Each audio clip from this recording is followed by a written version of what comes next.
Umar Khalidi and Sharjeel Imam की bail honourable Delhi high court ने फिर से रिजेक्ट कर दी। अभी जनवरी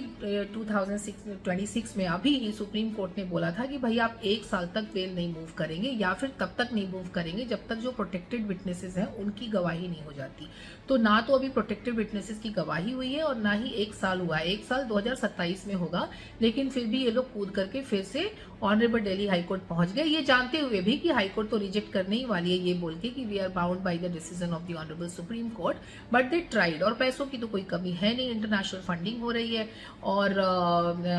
पैसों की तो बारिश हो रही है, और जो एडवोकेट्स हैं महंगे महंगे वो तो अपीयर हो ही जाते हैं, तो इसलिए इनको ऊपर नीचे हाईकोर्ट सुप्रीम कोर्ट करने में कोई परेशानी नहीं होती है। ठीक है, रिजेक्ट हो गया, लेकिन यहाँ सबसे इम्पोर्टेंट बात यह है कि ये रिजेक्ट होते ही चारों तरफ मीडिया में आने लगा, यूट्यूब पे मैसेजेस आने लगे, लोग उसके बारे में बात करने लगे कि फिर से उमर खालिद का जो है वो बेल रिजेक्ट हो गया और इंडिया में ट्रायल की कितनी बुरी स्थिति है। एंड अब तो वो 6 साल हो गए उसको बिना ट्रायल के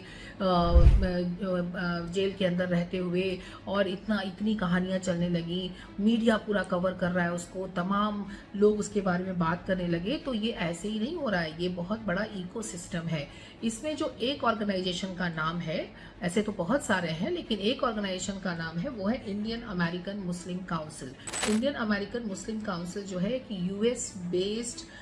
नॉन प्रॉफिट एडवोकेसी ऑर्गेनाइजेशन है। ओके, और इसका काम क्या है? फंड रेज करना, किस लिए? कॉन्फ्रेंसेज ऑर्गेनाइज करने के लिए, एडवोकेसी कैंपेनिंग के लिए, रिपोर्ट्स के लिए, पब्लिक इवेंट्स के लिए, on issues of Muslims and human rights. अब यहाँ तक तो ठीक है भाई, आप ये सब कर रहे हैं, लेकिन इनका जो इनका एक जो अभी ये जो इतने सारे न्यूज चल रहे हैं सब जगह, छोटे छोटे मतलब podcast, whatever it is, people are talking about Umar Khalid के साथ कितना अत्याचार हो रहा है, शर्जील इमाम को कैसे अंदर रखा गया है और कैसे बिना ट्रायल के उनको रखा जा रहा है, human rights violation, this that. तो ये जो इंडियन अमेरिकन मुस्लिम काउंसिल है ना, ये एक प्रोग्राम चलाता है उसका, और वे अवार्ड देता है बहुत सारे कैटेगरीज में। तो इसके ये बताता है कि अगर आप बेस्ट स्टोरीज करेंगे, बेस्ट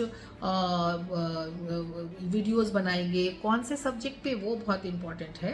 तो मैं बताती हूँ वो सब्जेक्ट्स जो इनका है, वो है human rights violations, religious freedom, issues affecting religious minorities and communal violence and discrimination, hate crime and hate speech. ये बात अलग है कि ध्रुव राठी जब माता सीता और भगवान राम को बोलते हैं कि वो जो दारू पीते थे और मांस खाते थे, बड़े डेरोगेटरी सेंस में बोलते हैं, तो वो उनके लिए हेट स्पीच वगैरह नहीं होता।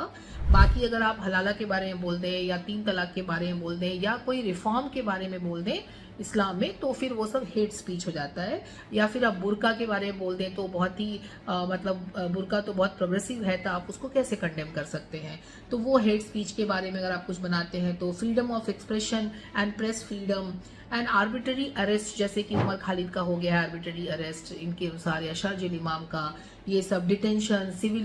लिबर्टी, इसके ऊपर अगर आप बनाते हैं तो आपको जो है सो अवार्ड देते हैं ये लोग, और उसका नाम है HRRF अवार्ड, और उसमें एक HRRF young journalist of the year award भी देते हैं। वो देते हैं उसको लिए best text reporting on human rights and religious freedom के लिए, वो अलग अलग भाषाओं में वो बना सकते हैं। तो अभी जो इनका जो एग्जाम्पल आपको दूं मैं, कौन से टॉपिक पे इन्होंने अभी अवार्ड दिया है, मतलब देते हैं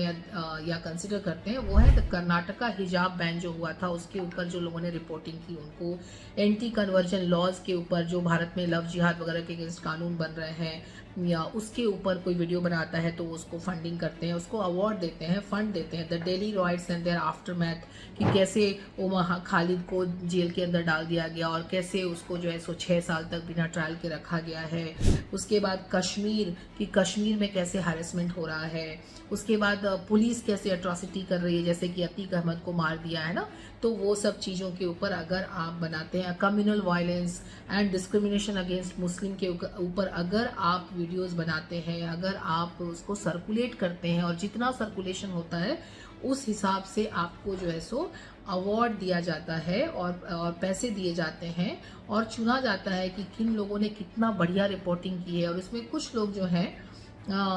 जिनको ये सब अवार्ड्स मिले हैं, मतलब ये इंडियन अमेरिकन मुस्लिम काउंसिल ने दिए हैं, उसमें है द वायर, सभी जानते हैं, स्क्रॉल, द क्विंट, द कारवा, news laundry, the news minutes, ये सब जो है ये सब नोन नोन फोरम्स हैं, इन लोगों ने ये सब अवार्ड रिसीव किए हैं। तो अभी जो उमर खालिदी का और शर्जील इमाम का बेल रिजेक्ट हुआ है, उसके बाद अचानक इतने कुकुर मुत्ते की तरह लोग आकर के इनके बाद के बारे में रिपोर्टिंग कर रहे हैं, वो ऐसे ऑर्गेनिक नहीं चल रहा है, उसके पीछे फंडिंग है। तो आप जितना अच्छा वीडियो बनाएंगे उनको उनके ऊपर ये बताते हुए कि उनके साथ कितना अत्याचार हुआ है एंड उनको विक्टिम बताते हुए, और जितना उसका सर्कुलेशन होगा उतनी जो है आपकी जो एलिजिबिलिटी है वो पैसा पाने की, वो अवार्ड पाने की, उसमें पैसे दिए जाते हैं, वो बढ़ जाती है। तो ये है इंसेंटिव। तो ये इतना ऑर्गेनिक नहीं है, और यही कारण है कि अब लोगों को, नॉर्मल लोगों को भी आकर बात करनी पड़ रही है इसके बारे में। This is a very serious affair, और ये पूरा नैरेटिव का गेम चल रहा है कि करते करते करते शर्जील इमाम को आप एकदम विक्टिम बना ही दीजिए। अभी कोर्ट्स को भी ये लोग प्रेशराइज करते हैं। ये लोग जो हैं, अगर कोर्ट्स में मैटर चलते हैं तो कोर्ट्स में जब ट्रायल चल रहे होते हैं उसके पहले ही ये अपनी फैक्ट फाइंडिंग रिपोर्ट बना लेते हैं, अपना एक इंडिपेंडेंट एनालिसिस कर लेते हैं, और पूरी रिपोर्ट छाप देते हैं, उसको बाकी इनके टाइप के एनजीओज एंडोर्स कर देते हैं, और इस तरह से ये जुडिशरी को प्रेशराइज या कहिए इंटरफेयर करने का ट्राई करते हैं। और ये बात मैं नहीं कह रही हूँ, ये एनआईए में, जब एनआईए की कोर्ट जब इस एक मैटर का ट्रायल चला रही थी, तो इन लोगों के ग्रुप ने, उसमें ये भी था इंडियन अमेरिकन मुस्लिम काउंसिल जो है, वो भी लोग थे, उन लोगों ने अपनी रिपोर्ट बना करके कोर्ट के सामने लगाई और कोर्ट को प्रेशर करने का ट्राई किया। तो कोर्ट ने बोला था भाई इनका क्या रोल है, अगर कहीं पे कुछ इंसिडेंट हो रहा है तो how come these NGO sitting abroad suddenly become so interested in the matter. तो कोर्ट ने बोला था कि इनका जरा बैकग्राउंड चेक करो, और ये जो एडवोकेट्स हैं इनके लिए खड़े होते हैं, उनको भी फंडिंग कौन कर रहा है उसका भी बैकग्राउंड चेक करो। बार एंड बेंच को भी वार्न किया गया था केयरफुल रहने के लिए। सो ये बहुत ही सीरियस मुद्दा है। IMCA, Indian American Muslim council type की, और बहुत सारे ऑर्गेनाइजेशंस हैं जो फंड रेजिंग का काम कर रहे हैं, और ये जो फंड है ना, ये एक हलाल इकोनॉमी है, उससे भी जनरेट हो रहा है। मतलब ये सब इतना इंटरकनेक्टेड है। सो अभी ये कोई भी अगर चीज़ें आती हैं तो उसके बैकग्राउंड में जाके एक बार चेक करने की आवश्यकता है कि ये चल क्या रहा है। बाकी तो लोगों को आजकल तो AI है, गूगल है, people must try and find out, figure out कि पर्दे के पीछे क्या कहानी है।